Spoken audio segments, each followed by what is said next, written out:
So I get an email in my inbox this morning saying this: Jen, I'm coning when I do exercises.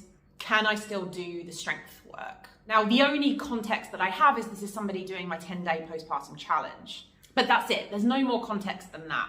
And I've had this kind of question several times, so I want to address it. The fact that you are bulging when doing abdominal exercises or when doing certain abdominal exercises, first of all, that doesn't mean that you can't do other things. It's not a contraindication to exercise. There's lots of information about bulging and coning online right now. Whether you're pregnant or postpartum, it can be very scary. And when you see it happening on your belly, you're like, oh no, there's something wrong. But there's a few important things to understand here. First of all, when we're doing abdominal exercises, we are purposefully creating demand. We are purposefully loading those muscles specifically. So whether I'm doing a heel slide or a dead bug or a crunch, I am trying to create extra load on those abdominal muscles. And there are a number of different ways of doing this, but those sorts of exercises either look like spinal flexion or like anti-spinal extension. So I'm trying to stop extension in the spine from happening. And these specific exercises put load on the abdominal muscles. But when I'm doing something like a squat, the load is on an entirely different muscle group, and the abdominal muscles are not loaded in the same way.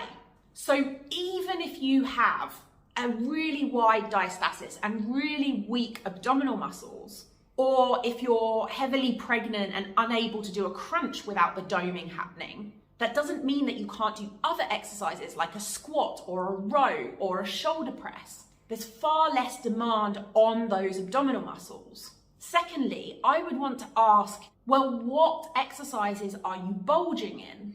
Because it's on a continuum. Some exercises are easier than others. And if we are programming correctly for postnatal clients, we're starting with the easiest abdominal exercises and making them gradually harder over time. So it might look like doing a heel slide or a floor press, and then moving on to a modified dead bug where you're holding your knees up in the air and dropping one heel down. And then you might progress to a crunch.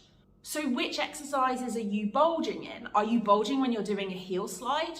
Or are you bulging when you're crunching? Also, if you're 6 weeks postpartum and you're bulging a bit in a crunch, that might not be a big deal. I mean, even if you're 6 months or a year postpartum and bulging in a specific exercise, it doesn't need to be a big deal. It's just a sign that that specific exercise is a little bit too hard for your abdominal muscles right now. It doesn't mean you can't do any exercise or you only have to do breathing exercises and pelvic floor contractions until it's fixed, because that's not going to fix it. It's not creating enough demand for those abdominal muscles. Finally, how are you doing those exercises?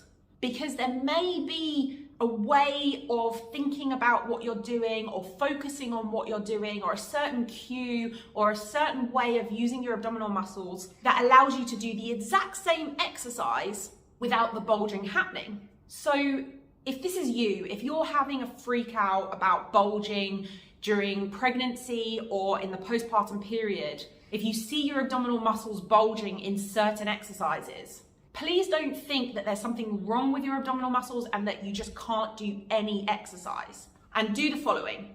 1, see if you can do the exercise in a different way that stops the bulging from happening. 2, if that doesn't work, regress the movement, find easier versions of the movement, and then build back up to the harder movement.